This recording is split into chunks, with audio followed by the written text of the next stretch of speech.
이해훈 기획예산처 장관 후보자를 향한 잡음 역시도 가라앉지 않고 있습니다. 특히 갑질과 폭언, 재산 증식, 부정청약 의혹은 물론이고 이 세 아들의 부모 찬스를 통한 금수저 논란도 계속되고 있는데요.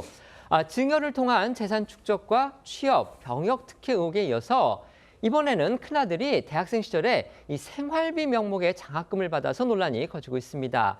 앞서 저희도 전해드린 대로요, 이 후보자 부부 100억대 자산가로 알려져 있습니다. 또 아들들 역시도 현재 12억 원에서 17억 원 상당의 자산을 갖고 있는 것으로 알려졌는데 집안 형편이 어려운 학생들에게 돌아갔어야 할 그 생활비 명목의 장학금을 이들이 받았다는 거 선뜻 이해하기가 어려운 부분입니다. 네, 한국일보에 따르면 이 후보자 장남은 대학 1학년이던 지난 2011년부터 이 학부 과정을 졸업한 2016년까지 6년간 한국고등교육재단으로부터 장학금을 받았다고 본인 이력서에 기재를 했고요. 2011년 당시 한 달에 38만 원, 한 학기 150만 원 이상을 지원받은 것으로 확인이 됐습니다. 이 해당 장학금은요, 이 등록비를 지원하는 이 통상적 장학금과 달리 생활비 장학금으로 이 어려운 형편에서 공부하는 대학생들 사이에 인기가 높은 장학금으로 알려졌는데요.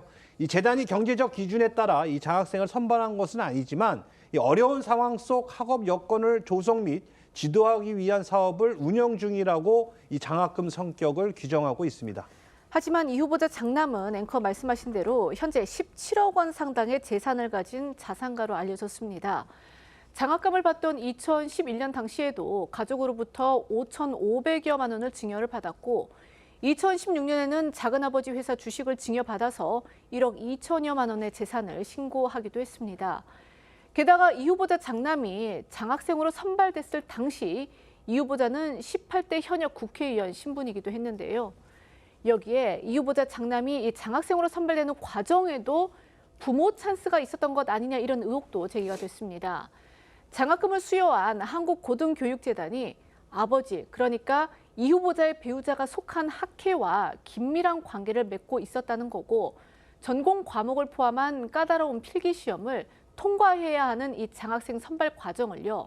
당시 신입생이었던 이 후보자 아들이 통과한 것도 이례적이라는 겁니다. 관련해 주진우 국민의힘 의원은요. 이 후보자의 장남이 형편이 어려운 학생에게 돌아가야 할 배움의 기회마저 가져갔다라고 맹비난했습니다. 이 후보자는 오늘 출근길에 이 관련 의혹을 전면 부인했습니다. 보시겠습니다. 아드님이 그 재단에서 장학금 탄 거 관련해서 부모 찬스 아니냐는 의혹 나오는데 혹시 어떻게 생각하세요? 그거는 생활 형편을 따지는 장학금이 아니고 오직 성적하고 시험 봐서 그 점수로만 결정한 우수 학생을 선발하는 장학금이었습니다. 어머니는 당시에 국회의원이었고요. 아버지는 서울 유명대학의 교수입니다. 이런 분의 아들이 생활비 명목의 장학금을 받았다. 이걸 국민 상식의 눈에서 어떻게 이해를 해야 될지 정말 모르겠습니다. 그리고 이해훈 후보자, 비록 이제 국민의힘 시절이기는 하지만요. 선거 때마다 지역구를 옮기면서 위장 전입을 했다는 의혹도 불거졌습니다. 남편은 물론이고요. 장성한 세 아들까지 5명이, 그러니까 5명이 한 가족이었는데 15평짜리 오피스텔로 5식구가 전입 신고를 한 그런 적도 있다고 합니다. 네, 이 후보자가 2020년부터 총선 출마를 위해서 이 지역구에 전입했다가 선거가 끝나면 다시 원래 살던 서울 서초구 자택으로 재전입하는 행태를 반복한 건데요. 일례로 이 후보자는 2020년 3월 총선을 한 달 앞두고 서울 동대문을 지역구에 공천을 받은 직후 서울 동대문구 한 오피스텔로 전입 신고를 했습니다. 남편과 세 아들까지 5명이 함께 전입 신고를 한 곳인데 오피스텔 크기는 15평에 불과했고요. 다음 달에 낙선하자 일주일 만에 직전에 거주하고 있던 80평대 서초구 자택으로 돌아갔습니다. 2023년 3월 이 후보자가 충북도지사로 출마했을 때도 마찬가지였습니다. 이 후보자는 충북 청주시에 있는 15평짜리 아파트에 전입했고 역시 경선에서 컷오프된 후 서초구 자택으로 돌아갔고요. 2024년 총선에서는 서울 중성동을 지역구 출마를 노렸는데 이 지역 한 빌딩으로 전입하면서 층수나 호실도 별도 표기하지 않고 이 빌딩 전체를 전입 대상으로 했고요. 역시 고배를 마신 후 이 서초구 자택으로 재전입을 했습니다. 국민의힘에서는 위장 전입 가능성을 의심하고 있는데요. 이 후보자 측은 실제로 거주했다며 위장 전입이 아니라고 반박하고 있습니다. 15평을 미터법으로 환산을 하면요, 50.49평방미터가 됩니다. 이처럼 이 후보자를 향한 새로운 의혹들이 끊이지 않고 쏟아지고 있는데요. 이 후보자 측은 대부분 전면 부인하고 있지만요, 국민의힘은 이 후보자가 인사청문 지원단이나 야권에 제출한 증명자료 단 한 건도 없다, 또 이렇게 밝히고 있습니다. 네, 국민의힘은 최근까지 청문 지원단과 야권에서 이 후보자 측의 각종 의혹에 대해서 60여 건의 증명 자료를 요구를 했지만 이 후보자 측은 무응답으로 일관하고 있다, 이렇게 비판을 했습니다. 국민의힘은 오는 19일로 예정돼 있는 이 후보자 인사청문회에 30여 명을 증인으로 불러야 한다고도 주장을 했는데요. 특히 부정청약 의혹과 증여 의혹, 갑질과 폭언 의혹에 대해서는 반드시 밝히겠다는 입장입니다. 이를 위해서 이 후보자의 배우자와 시어머니, 전직 보좌진들도 이 증인이나 참고인으로 불러야 한다고 주장했습니다. 이혜훈 후보자 지금 당초에 19일에 국회 청문회가 예정이 돼 있었습니다. 그런데 지금 여야 간의 협상이 제대로 이루어지지 않고 있는데요.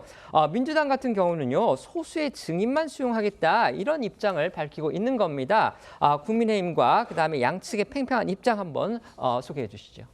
네, 민주당은 이 후보자 의혹을 옹호하겠다는 것이 아니라 이 청문회를 통해서 소명 기회를 주자는 입장이라고 강조했습니다.